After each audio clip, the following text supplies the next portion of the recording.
அஸ்ஸலாமு அலைக்கும். எல்லாரும் நல்லா இருக்கீங்களா? இன்னைக்கு வந்து ஃப்ரைடேயோட லஞ்ச் பாக்ஸ் மெனு என்னன்னு பார்க்கலாங்களா? Morning routine and lunch box menu என்னன்னு பார்க்கலாங்களா? இன்னைக்கு என்னன்னு பார்த்தீங்கன்னா முருங்கைக்காய் சப்பாத்தி. அதுக்கு வந்து நான் பெருசாக ஒரு முருங்கைக்காய் வந்து 3 பீசஸாக கட் பண்ணிவிட்டு நான் அது பாயில் பண்ண வச்சுட்டேன். பாயில் பண்ணிவிட்டு அதை வந்து 3ஆக டிவைட் பண்ணி அதிலிருந்து இந்த மாதிரி எடுக்கிறதுல ரொம்ப ஜாலியாக இருந்துச்சு. ஒரு பக்கம் நான் விளையாடிட்டே அதை எடுத்துகிட்டு இருந்தேன். ஆனால் டைம் ஒரு பக்கம் ஆயிடுச்சு, இருந்தாலும் பரவாயில்ல சொல்லி நம்ம வாட்டுக்கு எடுத்துகிட்டு இருந்தேன். இந்த மாதிரி கிடைச்சிது. இது கூட நான் வந்து சப்பாத்தி மாவு வந்து போட்டு அது கூட சால்ட்டு, அதுக்கப்புறம் வந்து நம்ம எடுத்து வச்சிருந்த முருங்கைக்காவோட பீல் இருக்கு பார்த்தீங்களா, அதையும் தூக்கி போட்டு நல்லா பிசைஞ்சிட்டேன். நல்லா அது வந்து நல்லா மசியற அளவுக்கு நல்லா பிசையணும். பிசைஞ்சிட்டு பார்த்தா இப்படி தான் இருந்துச்சு. சூப்பராக டோ வந்துருந்துச்சு.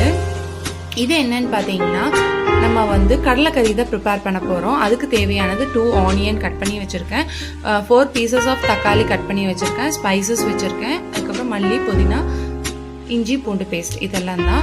ஃபர்ஸ்ட் ஆயில் ஊற்றிக்கலாம். அது கூட வந்து ஸ்பைசஸ் போட்டுட்டு 2 பச்சை மிளகா போட்டு ஆனியன் போட்டு நல்லா வணக்கி எடுத்துக்கலாம். அது லைட்டாக கோல்டன் ப்ரௌன் வந்தோடனே சால்ட்டும் போட்டு நல்லா மிக்ஸ் பண்ணிக்கலாம். அப்புறம் இஞ்சி பூண்டு பேஸ்ட்டு, தக்காளி போட்டு நல்லா அது மிக்ஸ் ஆகட்டும். மிக்ஸ் ஆனோடனே மிளகாப்பொடி 2 டேபிள் ஸ்பூன், மல்லித்தூள் 2 டேபிள் ஸ்பூன், அதுக்கப்புறம் வந்து மஞ்சத்தூள் 1/2 table spoon, garam masala 1 table spoon, இதெல்லாம் போட்டு நல்லா வணக்கிட்டு அதை க்ளோஸ் பண்ணி வச்சுக்கலாம். அதுக்கு தேவையான தேங்காய் வந்து தேங்காய், பெருஞ்சீரகம், கேஷ்யூஸ், இது 3ஐயும் போட்டு நல்லா கிரைண்ட் பண்ணி தண்ணி ஊற்றி கிரைண்ட் பண்ணி எடுத்துக்கலாம். அதுக்கப்புறம் நம்ம ப்ரிப்பேர் பண்ணி வச்சிருந்த அந்த டோவில் வந்து நான் உருண்டை பிடிச்சி வச்சுக்கிறேன். இதாங்க நல்லா க்ரீமியாக வந்திருக்கு பேஸ்ட்டு. அதுக்கப்புறம் நம்ம சப்பாத்தியை வந்து ரவுண்ட் பண்ணி வச்சது வந்து திரட்டி எடுத்துக்கலாம். சைட் பை சைட் ஸ்பீடாக தான் போகும். அப்புறம் கிரேவி என்னாச்சுன்னு பார்த்தீங்கன்னா அது வந்து நல்லாவே வந்து எல்லாம் கூடி மிக்ஸ் ஆகி வந்துருச்சு.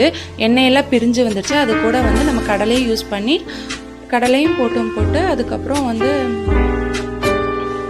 மல்லி, புதினா எல்லாம் போட்டு தண்ணி ஊற்றி நல்லா மிக்ஸ் பண்ணி விட்டுக்கலாம். அதையும் மூடி வச்சிடலாம்.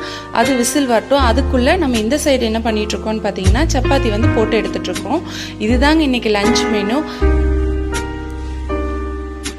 நல்லா குக்கரில் நல்லா விசில் வந்துடுச்சு. அதுக்கப்புறம் லாஸ்ட்டாக வந்து நம்ம அரைச்சி வச்சு இந்த பேஸ்ட்டை தூக்கி ஊற்றிட்டு மிக்ஸ் பண்ணி எடுத்துக்கலாம். இவ்வளோதான்.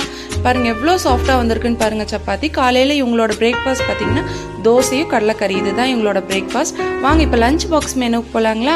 என்னன்னு பார்த்தீங்கன்னா சப்பாத்தி, முருங்கைக்காய் சப்பாத்தி, அதுக்கப்புறம் வந்து கடலைக்கறி, எக்கு, டேட்ஸ், இதுதான் இவங்களோட லஞ்ச் பாக்ஸ் மெனு. ஸ்நாக்ஸுக்கு என்னென்னு பார்த்தீங்கன்னா கொய்யாப்பழம் தான் கொடுத்துருக்கேன், 2 டைப்ஸ் ஆஃப் கொய்யாப்பழம்.